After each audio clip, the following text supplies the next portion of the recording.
सनातन धर्म में करवा चौथ सुहागिनों का महत्वपूर्ण त्योहार माना गया है।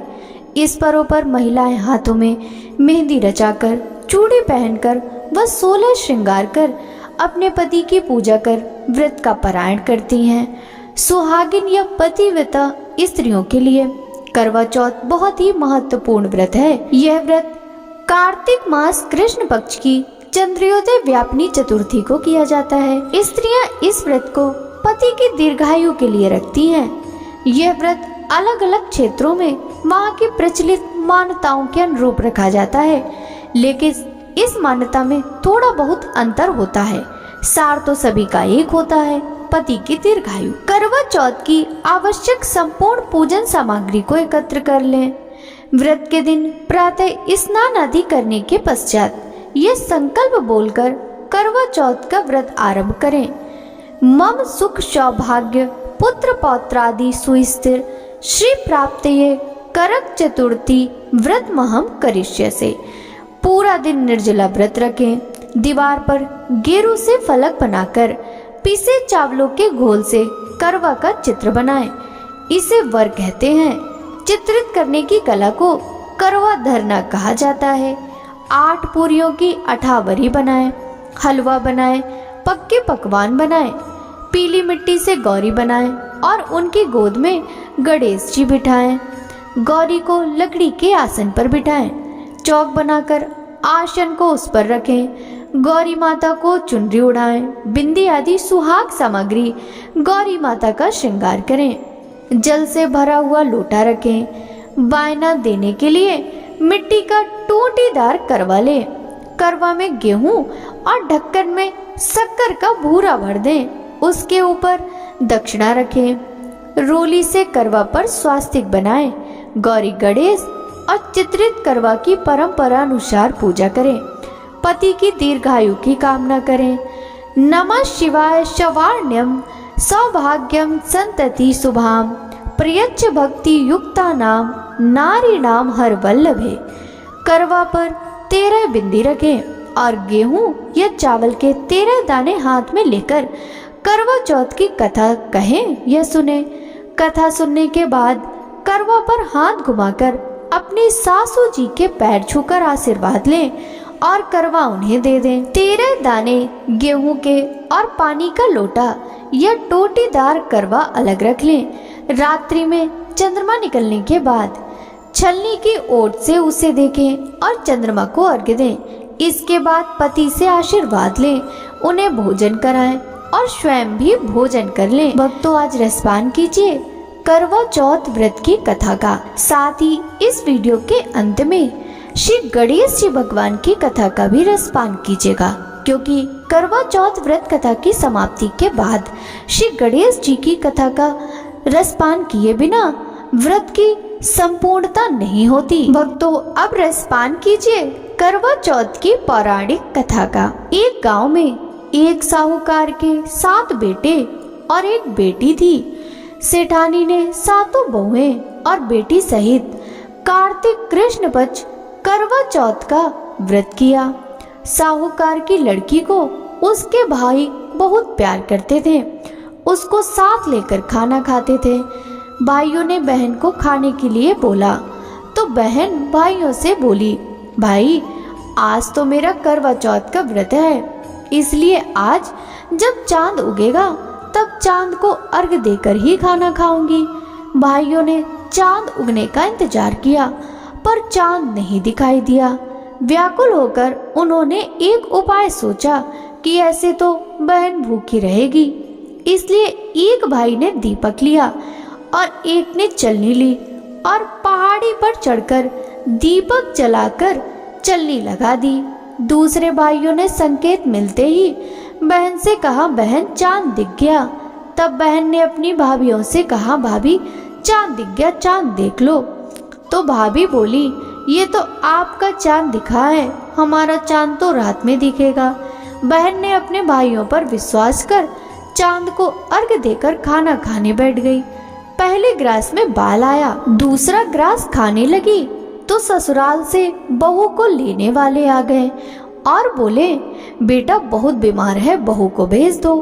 माँ ने जैसे ही कपड़े निकालने के लिए बक्सा खोला तो काले, नीले व सफेद वस्त्र ही हाथ में आए। माँ ने एक सोने का सिक्का पल्ले में बांध दिया और बोली, रास्ते में सबके पांव छूती जाना और जो अमर सुहाग का आशीष दे उसे यह सिक्का दे देना। सारे रास्ते पांव छूती गई पर किसी ने अमर सुहाग का आशीर्वाद नहीं दिया। ससुराल के दरवाजे पर 8 साल की जेठुती खड़ी थी। उसके पांव छूने पर वह बोली, सीली हो सपूती हो, 7 पूत की माँ हो। यह सुनते ही सोने का सिक्का निकालकर उसे दे दिया और पल्ले में गांठ बांध ली। अंदर गई तो पति मरा पड़ा था, तो बहू ने अपने मरे हुए पति को जलाने के लिए ले जाने से मना कर दिया और मरे हुए पति को लेकर एक कुटिया बनाकर जो गांव के बाहर थी उसमें जाकर अपने पति का सिर गोद में लेकर बैठ गई। इससे सब परिवार व गांव वाले उससे नाराज हो गए और सबने उससे दूरी बना ली। उसकी कुटिया की तरफ कोई नहीं जाता। एक छोटी जेठुती उसको खाना दे आती और कहती, मुर्दा सेवती रोटी ले। कुछ समय बाद माघ की तिल चौथ आई और बोली, करवा ला तू करवा ला, भाया की प्यारी करवा ले, दिन में चांद उगानी करवा ले। तब वह चौथ माता के पांव पकड़ के बैठ गई। हे चौथ माता, मेरा उजड़ा सुहाग तो आपको ही लौटाना पड़ेगा। नादानी में हुई गलती की इतनी बड़ी सजा मत दो माँ मुझे। मेरी गलती का मुझे पश्चाताप है। मैं आपसे हाथ जोड़कर प्रार्थना करती हूँ। तब चौथ माता बोली, मुझसे बड़ी तो वैशाख की चौथ है, वे आएगी तो उससे तेरा सुहाग मांगना। इस तरह वैशाख की चौथ आई। उसने कहा, भादों की चौथ आएगी तो तुझे सुहाग देगी। थोड़े समय बाद भादुड़ी चौथ आई तो उसने भी यही सब भादुड़ी चौथ से कहा और पांव पकड़कर बैठ गई और रोने लगी। उसकी करुण पुकार सुन भादुड़ी चौथ माता बोली, तुझसे कार्तिक कृष्ण करवा चौथ माता रुष्ट हुई है तो वही तेरा सुहाग तुझे लौटा सकती हैं। यदि वह चली गई तो तुझे तेरा सुहाग कोई नहीं लौटा सकता। कार्तिक का महीना आया। चौथ माता स्वर्ग से नीचे उतर कर आई और गुस्से से बोली, 7 भाइयों की बहन करवा ले, दिन में चांद उगानी करवा ले, व्रत भांडनी करवा ले। साहूकार की बेटी ने चौथ माता के पांव पकड़ लिए और विलाप करने लगी, हे चौथ माता, मेरी बिगड़ी आपको बनानी ही पड़ेगी। इस जग में माँ से बढ़कर कोई नहीं है। माँ ही बेटी का दुख दूर कर सकती है। माँ का हृदय अत्यंत विशाल होता है। माँ मुझ अभागिन पर अपनी कृपा दृष्टि बरसाओ। चौथ माता उसकी सच्ची भक्ति व त्याग से प्रसन्न हो गई और उसे अखंड सौभाग्यवती का आशीर्वाद देते ही उसका पति जीवित हो गया और मां अंतर ध्यान हो गई। पति उठा और बोला, मुझे बहुत नींद आई। वह बोली, मुझे 12 महीने हो गए आपकी सेवा करते, मुझे तो चौथ माता ने सुहाग दिया है। जब जेठुती रोटी देने आई तो उसे काकी की बात करने की आवाज आई तो घर जाकर बताया। सासू जी ने आकर देखा तो बहू व बेटा दोनों जीम रहे हैं और चौपड़ पासा खेल रहे हैं। सासू जी ये सब देखकर प्रसन्न होकर पूछने लगी, ये सब कैसे हुआ? तो बहू बोली, चौथ माता ने अखंड सौभाग्य का आशीर्वाद दिया है। सब लोग चौथ माता का चमत्कार देख चौथ माता की जय जयकार करने लगे। चौथ माता का उद्यापन कर सारी नगरी में कहलवा दिया कि सब कोई चौथ माता का व्रत करो। 13 चौथ नहीं तो 4 चौथ नहीं तो 2 चौथ तो सबको करनी ही चाहिए। हे चौथ माता, जैसे अमर सुहाग साहूकार की बेटी को दिया वैसे सबको देना। सभी पर अपनी कृपा बनाए रखना। विधि विधान से कहानी कहने सुनने वालों भक्तों पर सदैव अपनी कृपा बनाए रखना। बोलिए चौथ माता की जय। मंगल करनी मंगल हरणी चौथ माता की जय। भक्तों अब रसपान कीजिए श्री गणेश जी भगवान की कहानी का। श्री लक्ष्मी जी का शुभ विवाह होने लगा। समस्त देवी देवताओं को बारात में जाने के लिए बुलाया गया, तो वहीं गणेश जी भगवान को नहीं बुलाया। सोचा अच्छे नहीं लगेंगे, सुंड सुंडियाला, धुंध धुंधियाला, झाजले से कान, मोटा मस्तक वाले हैं, बारात में अच्छे नहीं लगेंगे, उनको घर की रखवाली के लिए छोड़ जाते हैं। समस्त देवताओं के साथ गाजे बाजे से बारात रवाना हो गई। नारद मुनि ने गणेश जी को भड़का दिया कि आप अच्छे नहीं लगते, इसलिए आपको लेकर नहीं गए। यह सुनकर गणेश जी ने अपने चूहे को भेजा। चूहे ने सारी धरती थोथी कर दी। धरती थोथी होते ही भगवान के रथ के पहिए धरती में धंस गए। सबने निकालने का बहुत प्रयास किया पर सफलता नहीं मिली। थक कर खाती को बुलाया।